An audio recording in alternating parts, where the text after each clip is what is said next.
Assalamualaikum warahmatullahi wabarakatuh.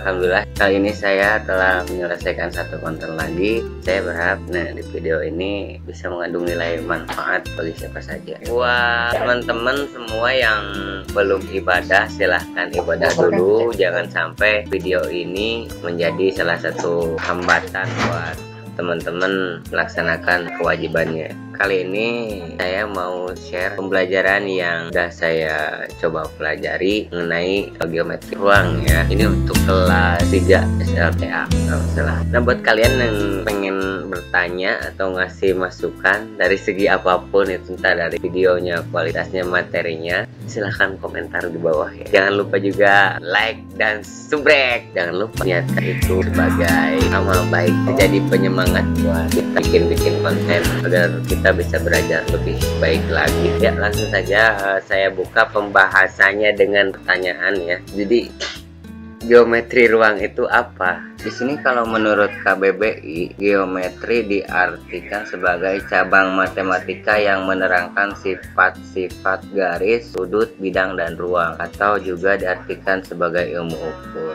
Untuk belajar geometri ruang ini kita mengacu kepada silabus. Jadi di sini kalau menurut silabus Kemendikbud tahun 2016, untuk pembelajaran mengenai materi geometri ruang itu ada 3 submateri yang akan kita pelajari. Ada yang pertama jarak antar titik, jarak titik ke garis, dan jarak titik ke bidang. Untuk indikatornya diantaranya ada mendeskripsikan jarak dalam ruang, juga menentukan jarak dalam ruang. Kembali lagi, jadi ada 3 yang akan kita pelajari, yaitu jarak titik ke titik, titik ke garis, dan titik ke bidang. Namun sebelum itu ada materi prasyarat yang harus lebih dahulu kita kuasai sebelum mempelajari persoalan geometri ruang.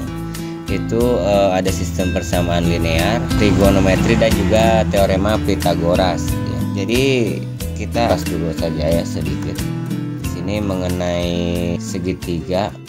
Dalam satu segitiga dapat kita ketahui nilai perbandingan trigonometrinya jika diketahui segitiga seperti ini ya, dengan sudut theta, tinggi B, dan alas A, hipotenusanya C, maka nilai perbandingan trigonometrinya untuk sin itu kan Y per R ya. Jadi di sini kalau sin theta itu B per C, karena B ini sebagai Y dan C ini sebagai R. Jika dituliskan dalam bidang kartesius, untuk kosinus itu kan X per R, maka di sini X-nya itu kan A ya kalau dalam bidang kartesius itu, dan R-nya itu C, maka cos theta sama dengan A per C. Kemudian berikutnya ada tangen itu Y per X. Di sini Y-nya B dan X-nya A, maka tangen theta sama dengan B per A. Nah, itu nilai-nilai perbandingan trigonometri yang setidaknya mengingatkan aja, tapi tidak akan kita pelajari lebih jauh karena itu beda bahasan. Nah, untuk berikutnya mengenai segitiga. Luas segitiga itu kan setengah alas kali tinggi ya. Dan di sini alasnya A dan tingginya B, maka luas segitiga ini setengah kali A kali B. Namun apakah luas segitiga ini dapat dicari hanya dengan rumus tersebut? Tentu saja tidak ya, karena di sini masih bisa. Bagaimana kalau misalkan segitiganya berbentuknya seperti ini, diputar 90 derajat? Maka yang berlaku sebagai tingginya itu adalah di sini kita buat T atau proyeksi dari titik pertemuan garis A dan B yang diproyeksikan pada garis C gitu. Sehingga misalkan kita di sini buat ini T ya, maka apabila segitiganya diputar 90 derajat, maka di sini juga dengan luas yang sama dapat dicari luas segitiga tersebut dengan rumus setengah kali alas kali tingginya. Berarti kan di sini alasnya C dan tingginya T, maka setengah kali C kali T. Dan ini segitiga yang sama dengan segitiga yang tadi. Karena itu setengah kali C kali T akan sama dengan setengah kali A kali B ya. Sederhanakan di sini menjadi T, maka T ini dapat kita cari ya. Kita eliminasi setengahnya, terus kalau ruas kiri dibagi C dan ruas kanan dibagi C, maka di sini C per C kali T, maka C per C sama dengan 1 kali T, dan di sini A kali B bagi C, berarti jadi T sama dengan A kali B bagi C. Nah, kita langsung aja ke contoh soal jarak titik ke titik dulu. Misalkan di sini diketahui kubus ABCD EFG dengan rusuk 4 cm dan I titik yang terletak di tengah ruas garis EH. Tentukan jarak titik B ke titik I. Yang pertama kita buatkan dulu grafiknya biar lebih clear. Nah, maka kira-kira grafiknya seperti ini. Jadi ABCD EFGH dan panjang rusuknya 4 cm. Karena ini diketahui kubus, maka setiap rusuknya panjangnya 4 cm. Nah, yang ditanyakan di sini adalah jarak titik B ke titik I, sedangkan titik I merupakan titik yang terletak di tengah-tengah ruas garis antara titik E dan H atau ruas garis EH. Artinya panjang dari I ke E ini setengah dari panjang ruas garis EH, yaitu setengah kali 4, maka hasilnya adalah 2, maka EI hasilnya 2 ya. Berikutnya kita cari dulu ini nih EB. EB bisa dicari ya karena EF nya 4, terus FB atau AB juga EA sama 4. Nah, di sini kita cari dengan menggunakan rumus teorema Pitagoras yang tadi menjadi prasyarat itu. KBE sama dengan AB kuadrat tambah AE kuadrat. Maka di sini didapat 4 kuadrat tambah 4 kuadrat atau 16 ditambah 16 atau juga 16 kali 2, sehingga 16 nya dapat dikeluarkan dari atau dapat diakarkan menjadi 4. Akar 16 itu kan 4, maka di sini hasilnya panjang BE itu 4 akar 2. Nah, berikutnya setelah kita tahu BE, maka kita bisa masukkan ke dalam rumus teorema Pitagoras untuk mencari yang BI-nya. Di sini untuk mencari BI kita bisa menggunakan teorema Pitagoras juga dengan mengetahui EI dan BE. BE sudah diketahui dan begitupun juga dengan EI. EI 2 dan BE 4 akar 2. Maka langsung saja kita operasikan 2 kuadrat tambah 4 akar 2 dikuadratkan dan hasilnya adalah 4 ditambah 32, jadi 36, dan akar dari 36 itu adalah 6 ya. Jadi panjang BI sudah kita ketahui, yaitu panjangnya 6 satuan panjang. Nah, kalau di sini ini cm, maka di sini hasilnya adalah 6 cm. Nah, berikutnya kita coba soal yang kedua. Di sini diketahui kubus ABCDEFGH berusuk 4 cm. I terletak di tengah ruas garis EH. Nah, tentukan jarak titik I ke garis BG. Nah, kalau sekarang kita mempelajari jarak titik ke garis. Sebenarnya sama aja konsepnya, pada akhirnya yang akan kita hitung adalah jarak titik ke titik, kalaupun di soalnya titik ke garis. Artinya jarak dari titik I ke garis BG itu kan jarak atau panjang ruas garis antara I dengan proyeksi titik I pada garis BG. Di sini kita misalkan proyeksi I itu adalah titik J, maka yang akan kita cari itu adalah IJ. Nah, IJ ini dapat kita cari dengan mengetahui sisi-sisi lainnya sehingga membentuk satu segitiga ini nih, GIB. Dari segitiga GIB ini kita bisa cari tahu IJ. Caranya gimana? Kita gunakan pembersamaan linear ya. Nah, untuk yang pertama kita cari IG dulu ya. Di jarak titik I ke G itu kan I itu adalah pertengahan antara H dan E. Sedangkan dari H ke E itu jaraknya 4, maka dari H ke I jaraknya 2 cm dan dari H ke G itu 4, sehingga dapat kita ketahui bahwa GI itu panjangnya akar dari 4 kuadrat ditambah 2 kuadrat atau akar 20 ya hasilnya. Berikutnya kita cari BG. BG ini hasilnya 4 akar 2 karena di sini kubus. Mencarinya menggunakan teorema Pitagoras. Karena rusuknya panjangnya 4, maka di sini dapat kita ketahui bahwa BG itu adalah akar dari 4 kuadrat tambah 4 kuadrat, hingga hasilnya akar dari 32 atau akar dari 16 kali 2. Nah, karena itu 16 nya bisa diakarkan menjadi 4 dan hasilnya menjadi 4 akar 2. Nah, sekarang kita buat pemisalan ya, kita buat sistem persamaan. Misalkan di sini BJ itu tidak ngajedognya puputaran mah lieur anyar Jadi kita misalkan BJ dengan X, berarti JG bisa kita ketahui ya. Kita bisa misalkan tadi kan BG itu 4 akar 2 dan kita misalkan BJ itu sama dengan X, maka JG sama dengan BG dikurangi BJ ya. Jadi 4 akar 2 dikurang X. Jadi panjang JG itu 4 akar 2 min X. Nah, untuk yang berikutnya BI itu panjangnya kita bisa cari tahu BI dengan cara pertama mencari tahu BE, yaitu hasilnya 4 akar 2 dan EI itu akar dari 2 kuadrat. Hasilnya BI sama dengan 4 akar 2 kuadrat ditambah 2 kuadrat diakarkan, hasilnya menjadi 6 ya. Nah, IJ kuadrat berarti akan sama dengan IJ kuadrat. Ini yang akan kita cari itu kan IJ. Nah, di sini IJ kuadrat dapat kita ketahui dengan cara kalau menggunakan teorema Pythagoras itu.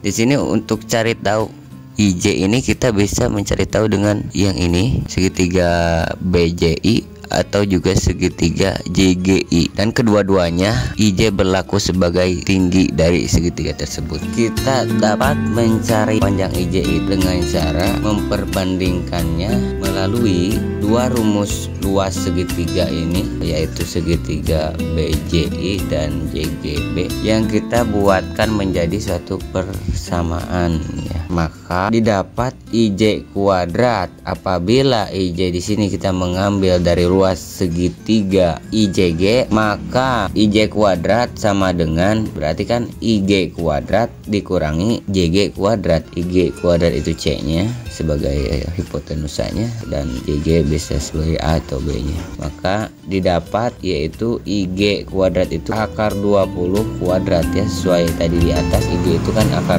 20. Maka IG kuadrat adalah akar 20 kuadrat. Nah, di sini dikurangi 4 akar 2 dikurang X. Tadi kan sudah dicari tahu panjang JG itu sama dengan 4 akar 2 min X. Maka di sini untuk mengacu pada teorema Pythagoras, IJ kuadrat itu sama dengan IG kuadrat dikurangi JG kuadrat. IG kuadratnya akar 20 kuadrat, JG kuadratnya adalah 4 akar 2 min X dikuadratkan. Berikutnya kita juga dapat mencari IJ dari segitiga yang satunya lagi, yaitu dari segitiga BJI. Dari segitiga BJI, IJ juga berlaku sebagai tinggi dari segitiga tersebut. Maka IJ kuadrat itu sama dengan BI kuadrat dikurangi BJ kuadrat. BI ini kan 6, tadi sudah dicari BI itu hasilnya 6 ya. Maka BI kuadrat adalah 6 kuadrat dikurangi BJ itu tadi sudah kita misalkan X, maka BJ kuadrat itu adalah X kuadrat. Nah, sekarang kita bisa dapatkan persamaan akar 20 kuadrat dikurangi 4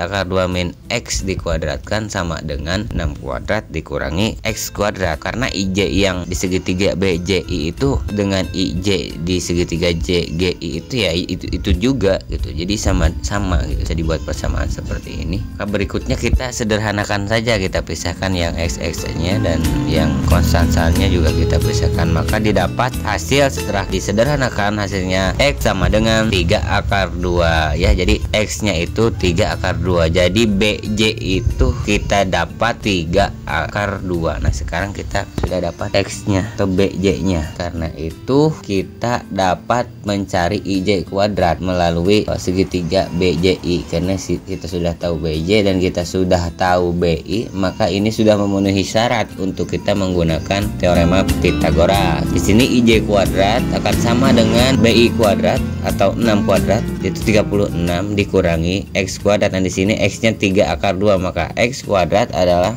36 kurangi 18 hasilnya 18 ya. Jadi IJ kuadrat itu sama dengan 18, maka IJ sama dengan akar dari 18. Nah, kita bisa pisahkan akar 18 menjadi akar dari 9 kali 2. Nah, 9-nya bisa kita keluarkan dari akarnya menjadi 3 ya, karena akar 9 itu 3. Jadi hasilnya 3 akar 2. Jadi panjang IJ itu 3 akar 2. Nah, kita lanjut ke soal berikutnya. Di sini kita punya soal mengenai jarak titik ke bidang. Langsung saja kita terjun ke penyelesaian suatu soal. Misalnya seperti ini ya. Tentukan jarak antara titik C dan bidang BDG pada kubus ABCD FGH yang berusuk A. Pertama kita buatkan dulu aja gambarnya. Maka kira-kira gambarnya seperti ini ya.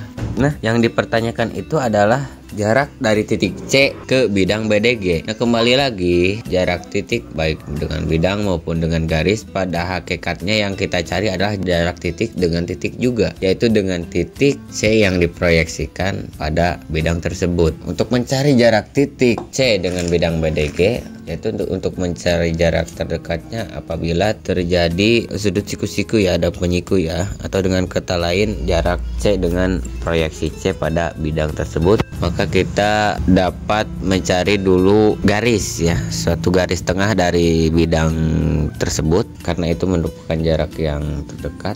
Nah, setelah kita mencari garis, di sini kita buat aja ya, ada titik P di tengah-tengah alas kubus tersebut. Ini kita tarik garis dari G ke P, maka jarak C dengan bidang BDG adalah sama juga dengan jarak C ke proyeksi C pada garis PG. Jadi kita buat titik proyeksi C di sini kita beri nama Q aja, sehingga membentuk sudut siku-siku ya antara CQ dengan GP. Nah, CQ ini merupakan jarak C ke bidang BDG. Titik Q terletak pada garis GP. Titik P terletak di tengah BD karena BG sama dengan BD ya. Nah, berikutnya kita perhatikan segitiga CGP. Panjang GP dapat kita cari dengan teorema Pythagoras, yaitu di sini yang udah kita ketahui itu adalah CG kan. CG itu A dan CP itu setengahnya dari A, maka CG kuadrat sama dengan A kuadrat dan CP kuadrat sama dengan setengah dari A akar 2. Nah, di sini setelah disederhanakan maka hasilnya adalah setengah A akar 6. Setengah A akar 2 dikuadratkan kan menjadi setengah A kali setengah A ya, seperempat A kuadrat. Seperempat A kuadrat kali 2 seperempat A kuadrat. Nah, seperempat ini kan bisa kita keluarkan ya, seperempat A kuadratnya. A kuadrat kalau dikeluarkan menjadi A, dan seperempat itu jadi A kuadrat ditambah seperempat dikali 2T berarti seperasan setengah ya, 1/2 ya, 1/2 A kuadrat. Nah, 1 ditambah 1/2 maka hasilnya adalah 1/2 atau 3/2 ya, atau kalau kita perbesar lagi itu 6/4. 3/2 akan sama dengan 6/4, sehingga 1/4 kali 6 jadi 6/4 bisa kita modifikasi menjadi 1/4 dikali 6 ya. 1/4-nya akar 1/4, akar dari 1/4 dikali 6 itu 1/4-nya bisa kita keluarkan menjadi 1/2 dan 6-nya masih tetap di dalam akar. Karena itu hasilnya adalah setengah A akar 6. Itu panjang GP. Maka jarak titik C ke garis PG itu adalah jarak C ke Q. Jarak C ke Q dapat kita ketahui dengan cara memanfaatkan rumus luas segitiga ya, karena CQ di sini bisa juga berlaku sebagai tinggi apabila alas segitiganya itu adalah GP, dan apabila segitiganya CPG maka yang berlaku sebagai tingginya yaitu bisa CG ataupun CP, kan di sini siku-siku ya.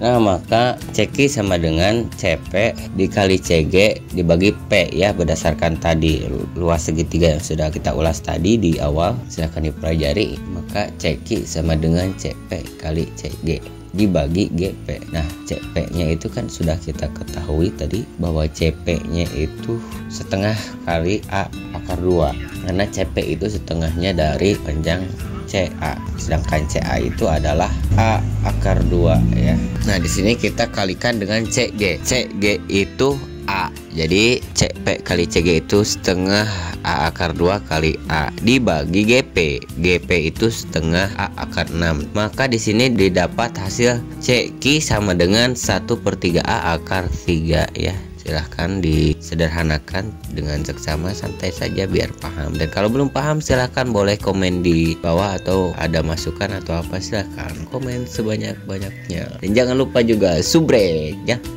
Itu aja materi kita mengenai geometri ruang. Dan kita coba relaksasi. Pada prinsipnya mencari jarak titik, entah itu ke titik lagi atau ke garis atau ke bidang. Hakikatnya kita mencari jarak antara titik ke titik juga ya, yaitu ke titik proyeksi dari titik itu pada garis tertentu atau pada bidang tertentu yang diketahui. Nah, pada intinya tidak ada pembelajaran atau materi khusus pada pembelajaran geometri ruang. Kita hanya dilatih atau dituntut untuk bisa menggunakan konsep-konsep yang sudah dipelajari ya, untuk mencari apa yang dipersoalkan, yaitu jarak antar titik. Adapun dengan cara mencarinya, dalam pelaksanaannya, dalam penerapannya kita bisa menerapkan yaitu ya luas segitiga, terus nilai perbandingan trigonometri juga perlu nanti kalau ada yang diketahuinya sudut gitu. Nanti setelah video yang ini mungkin saya bahas yang berikutnya, apabila soalnya yang diketahui itu adalah salah satunya sudut bukan garis ya. Ya, sekian aja videonya. Terima kasih. Wassalamualaikum warahmatullahi wabarakatuh.